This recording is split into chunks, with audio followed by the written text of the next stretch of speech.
Magluluto tayo ngayon ng pesang isda. Ang gagamitin nating isda is lapu-lapu, na kung tawagin is red hamor.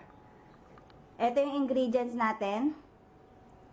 Garlic, onions, ginger, spring onions, tomatoes, tapos ito yung ilalagay nating gulay, repolyo. Pwede din lagyan natin ng pechay o bok choy. Tapos yung pampalasa natin is patis, and yung olive oil, ipiprito muna natin yung lapu-lapu. Yung isda, nilagyan na natin ng salt and pepper, tapos ipiprito na natin siya. So, yan, ipiprito muna natin yung isda. So, yan, okay na yan. Hindi naman natin kailangan tostahin siya o prituhin siya ng maigi, basta lang mag-firm yung fish.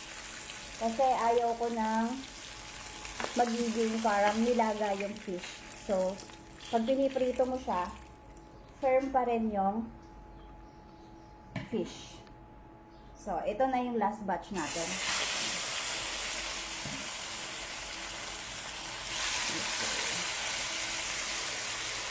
Ngayon, sunod naman is magpapakulo tayo ng tubig, pero this time lalagyan natin siya ng kamatis. Tayin lang natin siyang papakuluan, tapos saka isusunod natin yung mga ibang ingredients. So, ito, kumukulo na siya. Piratin lang natin ng konti. Durugin natin ng konti itong tomatoes para masarap siya. And lumasa dun sa sabaw. Yan. Isusunod na natin yung ibang ingredients. Okay? Kita nyo, sumama na siya. So, isusunod na natin yung garlic, ginger, and onion. Yan. Pakukuluan lang natin. Lalagyan na natin siya ng konting patis. Ito lang yung pinakampampalasa natin. Konti lang. Tansyahin nyo lang. Later, dagdagan na yung fish. Lalagay na natin siya isa-isa. Yan.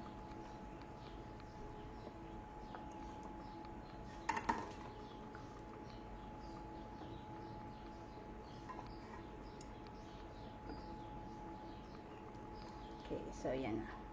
Then, ilalagay na natin yung spring onion. Yan, pampalasa din yan siya. Mga isang kulo lang nito, ilalagay na natin yung repolyo. Yan, naka-isang kulo na siya, ilalagay na natin yung repolyo. Yan. Malinis yung kamay ko, ah.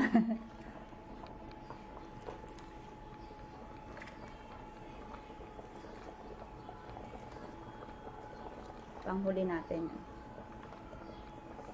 Yan. Tapos, tatakluban natin siya.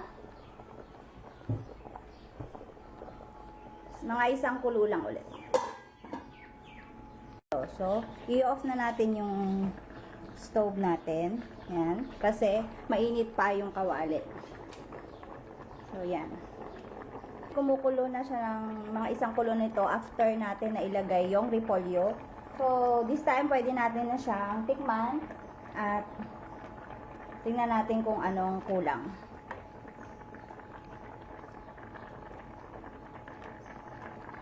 So, ito okay na. Okay na yung para sa akin. Yan, lalagyan na lang natin ng konting pepper. Konti lang. Kasi meron ng pepper kanina yung fish natin. So, yan. Okay na yan. So, ito na po yung ating finished product ng pesang isda. So, yan. Masarap po yan sa kanin. So, ayan. Nakita niyo yung kamatis pati natunaw na siya dun sa sabaw. So, yun ang masarap.